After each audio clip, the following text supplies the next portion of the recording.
রান্নাঘর পরিষ্কার করতে করতে ঘড়ির দিকে তাকিয়ে জিভ কাটল অনুসুয়া। দুধ জাল দেওয়া হয়নি, এখনো শ্বশুরমশাই ঘুমোতে যাবেন। ওনার যে দুধ খেয়ে শোবার অভ্যেস, নইলে কনস্টিপেশনের প্রবলেম হবে। রাত 10:30 বাজতে চলল। ফ্রিজ থেকে দুধের বাটি বের করে তাড়াতাড়ি গ্যাসে চাপালো। শাশুড়িমাও ঘর থেকে চেঁচাচ্ছেন, অনুসুয়া কি হলো, 10:30 বাজতে চললো যে। তাড়াহুড়ো করে দুধ গ্লাসে ঢেলে ফ্রিজের ওপর রাখা কৌটো খুলে 4টে খেজুর বের করে প্লেটে রেখে শ্বশুরমশাইকে দিতে উনি প্রসন্ন চিত্তে বললেন, এই মেয়েটা বড্ড ভালো। শাশুড়িমা কিছু বললেন না, উনি টিভিতে মন দিলেন। অনুসুয়ার আনন্দে মন প্রাণ ভরে গেল। ও বলল, কি যে বলো বাবা। এইটুকু কথায় ও এত এনার্জি পায়, মনে হয় পুরো সংসারটাকে কাঁধে তুলে পাহাড় পার করতে পারবে। দেওরের আমার সামনে এমবিএ পরীক্ষা, তাই রাতে কফি করে দিতে হয়। বেচারি রাত জেগে পড়বে কি করে। কফি কাপ হাতে বাপের ঘরে ঢুকলো। তোমার কফি। বইতে চোখ রেখে বাপি বলল, টেবিলে রেখে দাও। বাপিটা এইরকমই, পড়ার সময় কিছু খেয়াল থাকে না। ঘরে ঢুকে দেখে আরও বিছানা ঠিকঠাক না করেই শুয়ে পড়েছে। এক পাশে খবরের কাগজ, অফিসের ফাইল, আরেক পাশে একগাদা জামা কাপড়। অরূপকে কতবার বলেছে কাঁচা জামা কাপড়ের সঙ্গে ছাড়া কাপড় রাখবে না। তাও শুনলে তবে তো। যদি বিছানাটা একটু ঠিক করে শোয়, তাও ওকে কি কিছু বলা যায়? দিনরাত অফিসের কাজ করে বাড়িতে এসে কি আর বিছানা পাটি ঠিক করে শুতে ইচ্ছে করে? অনুসূয়া ফাইলপত্র টেবিলে তুলে রাখলো। জামা কাপড় ভাঁজ করে তুলতে তুলতে রাত 12টা। কোমরটা আর পাচ্ছে না, সোজা হতে কষ্ট হচ্ছে। অতিরিক্ত পরিশ্রম হলে একদিন ঘুম আসতে চায় না। সকালে বাপি হই হই শুরু করেছে, ওর বারমুন্ডা খুঁজে পাচ্ছে না। শাশুড়িমা হাঁকলেন, অনুসূয়া তুমি কবে গুছিয়ে কাজ করতে শিখবে বলো তো? ছেলেটা বারমুন্ডা খুঁজে সময় নষ্ট করবে।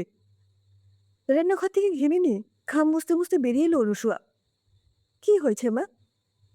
বাপির বারমুন্ডা কোথায় তুলে রাখলে? অনুসূয়া ব্যস্তভাবে কাঁচা কাপড়ের মাঝে খুঁজতে খুঁজতে বলে, কোথায় আর যাবে মা, এখানেই থাকবে। আরও প্রভাত থেকে চেঁচাচ্ছে, আমার দরকারি ফাইলগুলো কোথায় রেখেছ?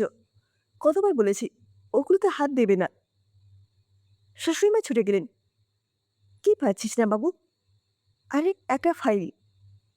ও তো অমনি, কোনো বুদ্ধি শুদ্ধি রাখে?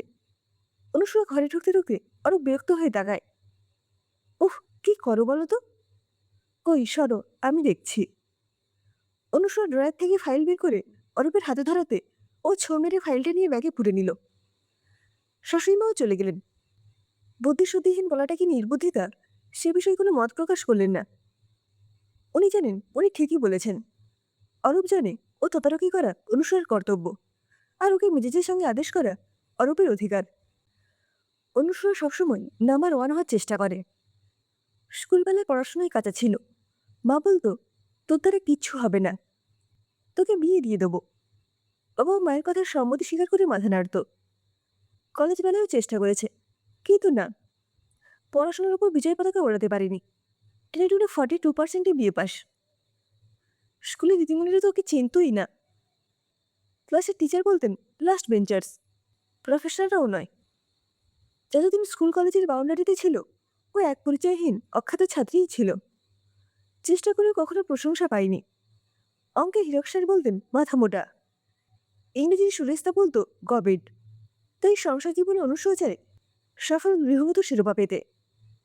শুধু তাই নয়, সবাই যাতে ভালো থাকে, কোনো অসুবিধাই না পড়ে, তা দেখাও তো ওর কর্তব্য। অনুসূয়া দায়িত্ববোধ, কর্তব্য পালন ভালোভাবে করতে জানে। তাই তো ও সবসময় চেষ্টা করে সকলকে খুশি করার, ভালো রাখার চেষ্টা। দুপুরবেলা খেতে বসে বাপি মুখ বেঁকালো। দূর, কি মাছের ঝোল করেছ, এগুলো ভদ্রলোকে খায়? শাশুড়িমা বললেন, খেতে না পারলে বল, বৌদি ডবল ডিমের অমলেট করে দেবে। বাপি মুখ বিকৃত করে বসে রইল। অনুসূয়া বলে, ও মা, আমি তো তোমার কথা ভেবেই বিন কাজে দিয়ে মাছ ঝোল করলাম। রাত জেগে পড়ো, শরীর ঠান্ডা থাকবে পাতলা ঝোল খেলে। না না অনুসূয়া, ও তুমি ঠিক বলছো না। যে যেমন খেতে ভালোবাসে তার জন্য সেই রকমই রাঁধবে। তাছাড়া তুমি আমাকে জিজ্ঞেস না করে অমন ছ্যাঁচ্ছাড়ে মাছ ঝোল রাঁধতে গেলেই বা কেন? বাপি বরাবর মাখা মাখা খেতে ভালোবাসে। বল বাপি, আমি তোকে পেঁয়াজ কষিয়ে যে কালিয়া করে দিতাম, তুই ভালো খেতিস না? হেসে হেসে বললেন শাশুড়িমা, অনুসূয়ার খারাপ লাগলো। বিয়ের আগে পরীক্ষার সময় মা এরকম ঝোল করতো তো, তাই ও করলো। যাক গিয়ে, তবে বাপির জন্য ডিমের অমলেটটাই নয় করা যাক। খাওয়ার সময় অবশ্য বাপি একবারই ঝোল হাপুস হুপুস করে খেলো, আবার ডিমের অমলেটও চোখ বুজে ধীরে ধীরে চিবিয়ে চিবিয়ে খেলো। রাতে রান্নাঘর পরিষ্কার করতে করতে আবার হাত পড়ল। অনুসূয়া ছুটে গেল। শাশুড়িমা বললেন, তুমি কি গো, তুমি ঘরের কাজ সব করো বলে আমি আর খেয়াল করি না। কবে থেকে এই জানার পিছনে টিকটিকি মরে আছে তা দেখিনি। আমি আর তোমার শ্বশুর এই ঘরে শুই, কতদিন মরেছে কে জানে। এই বিষাক্ত গ্যাস আমাদের শরীরে গেল। শ্বশুরমশাই ধর্মর করে খাট ছেড়ে উঠে এলেন। কই দেখি দেখি। নাক চাপা দিয়ে বললেন, ওরে সর্বনাশ, একে টিকটিকি, তারপর মরা টিকটিকি। অনুসূয়া, তোমার কাছ থেকে তো আশা করিনি। তোমার খেয়াল রাখা উচিত ছিল। আমি তো জানি তোমার সব দিকে খেয়াল। সব দিকে না ছাই। কাগজ দিয়ে টিকটিকিটা ধরে জ্বালা দিয়ে ছুঁড়ে ফেলে বললেন শাশুড়িমা। আবার অভিযোগের খাতাও খুললেন। তোমার দুধের গ্লাসটা আমি সকালে ধুয়ে রাখি আবার করে, ও যা ধোয়ে। ইজি চেয়ারে বসলেন শ্বশুরমশাই। শোনো অনুসূয়া, আমি তোমায় বলি, কিছু কিছু কাজে সাবধানতা ভীষণ প্রয়োজন। বাসন ঠিকভাবে না ধুয়ে রাখলে তাতে খেয়ে দিলে শরীর অসুস্থ হবে। অনেক সময় তোমরা কাজ করো ঠিকই, কিন্তু স্বাস্থ্যসম্মতভাবেই করো না। অনুসূয়া চুপচাপ রইল। অনুসূয়া গ্র্যাজুয়েট, পড়াশোনায় কমজোর ছিল ঠিকই, তা বলে এই সকল ন্যূনতম জ্ঞান ওর আছেই। বাপিও ঘর থেকে চেঁচালো, কি হলো, আমার কফি।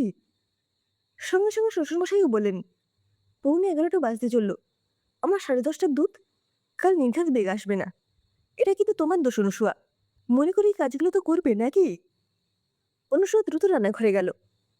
তাড়াহুড়ো করে গ্যাসে দুধ বসালো, কাপে চিনি আর কফি। অরূপা চেঁচাচ্ছে, সারা ঘর কি করে রাখো, একটু শোবার উপায় নেই। বিছানা ঠিক করে তারপর অন্য কাজ করতে পারো না। কি যে করে অনুসূয়া, আজ কারোরই মন পেল না। আজকের দিনের ওর পারফরমেন্স খুবই খারাপ ছিল। রবিবার দিন অনুসূয়ার শ্বাস নেওয়ার সময় থাকে না। অরূপ বাড়িতে থাকে, তার নানা বাইনাক্কা, রান্নাও হয় নানা পদের। শ্বশুরমশাই বাজার থেকে পাবদা, ট্যাংরা, খয়রা এক গাদা মাছ এনেছে। শিংটে জলের রূপলি মাছগুলো ধুচ্ছিল। শাশুড়িমা রান্নাঘরে উকি মেরে বলেন, কি একজন এসেছেন, বলছে নাকি তোমার কাকা হন, সুদীপ্ত কাকা। সুদীপ্ত কাকা শুনে মনটা নেচে উঠল অনুসূয়ার।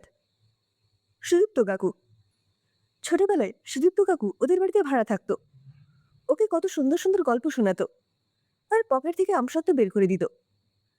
সুদীপ্ত কাকুরা বড় করে জন্মাষ্টমী করত। অনুসূয়া বসে থাকতো প্রসাদ পাওয়ার আশায়। তালের বড়া, মালপোয়া, তিলের নাড়ু, ভাবলে এখনো জিভে জল আসে। ছোটবেলায় অনুসূয়া প্রচন্ড জল ঘাটত, তার জন্য মায়ের কাছে মারও খেত প্রচুর। সুদীপ্ত কাকু বলতো, মেরো না বৌদি, ও তো জল পরি, জল ছাড়া কোথায় থাকবে, বলেই কোলে তুলে নিত। অনুসূয়া হাত মুছতে মুছতে ড্রয়িং রুমে এসে দেখে সুদীপ্ত কাকু সোফায় বসে আছে। ওকে দেখে হাসলো একগাল। কি জলপরি, ভালো তো? কাকুকে প্রণাম করতে উনি বললেন, জলপরি মনে হচ্ছে মৎস্যকন্যা হয়ে গেছে। হাসিতে গড়িয়ে পড়ে অনুসূয়া। তুমি মানে বলো না, আসলে মাছ ধুচ্ছিলাম।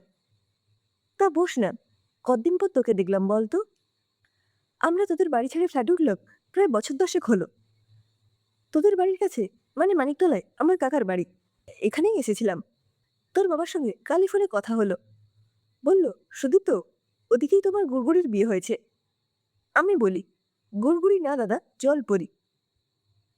সুদীপ্ত কাকুর হাসির সঙ্গে মিশে গেল অনুসূয়ার হাসি।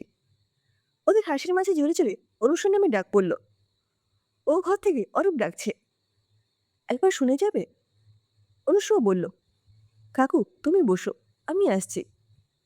এক পাক ঘুরে তাড়াতাড়ি ফিরে এলো অনুসূয়া। কাকিমা কেমন আছে? ভালোই আছে, আমার উপর হুকুম চালাচ্ছে। আজ দুপুরে কিন্তু এখানে খেয়ে যেতে হবে। রান্নাঘর থেকে শাশুড়ির তলব, এ কি অনুসূয়া, ডাল বসিয়ে চলে গেছ, গ্যাসে ডাল পড়ে কি অবস্থা। মুখ কাছামাচু করে ছুটে যায় অনুসূয়া, আবার ফিরে আসে। কাকু, দুপুরে মাছের ঝোল ভাত কিন্তু। না মা, খেতে বলিস না, আমি উঠব। কাকার বাড়িতে খেতে বলেছে। আমি বৌদিকে হুকুম করতেই অভ্যস্ত, তাই ওর পেনড্রাইভ খুঁজে পাচ্ছে না বলে সেও হাঁকল। বৌদি, আমার পেনড্রাইভ কোথায় রেখেছ? অনুসূয়া গেল না। হাসি হাসি মুখে সুদীপ্ত কাকুর দিকে চেয়ে বসে রইল। শ্বশুরমশাই ড্রয়িং রুমে এসে বসলেন। সুদীপ্ত কাকুকে দেখে নমস্কার জানালেন। কাকু এসে প্রতি নমস্কার জানালেন। শ্বশুরমশাই বললেন, দেখো তো অনুসূয়া, আপনি কেন চেঁচাচ্ছে, কি পাচ্ছেন না বলছে। অনুসূয়া উঠে গেল। খানিক পরে ফিরে এলো। শাশুড়ি আর অরূপ এসে বসেছে ড্রয়িং রুমে। অনুসূয়া তাড়াতাড়ি পেঁয়াজ ভেজে কাজু কিশমিশ দিয়ে চিড়ের পোলাও বানিয়ে আনলো, সঙ্গে কফি। সুদীপ্ত কাকু মায়ের হাতে চিড়ের পোলাও ভালোবাসত, তবে শর্ত ছিল ঘির গন্ধ পাওয়া যায় আর কাজু কিশমিশ মুখে পড়া যায়। এই নাও কাকু, তোমার ফেভারিট চিড়ের পোলাও। কাকু এক চামচ মুখে পুরে বললেন, দারুণ, মায়ের মতন, বৌদির চেয়েও ভালো। পোলাও খেতে খেতে সুদীপ্ত কাকু শ্বশুরমশাইকে বললেন, ছেলের বউ তো খুব ভালো পেয়েছেন।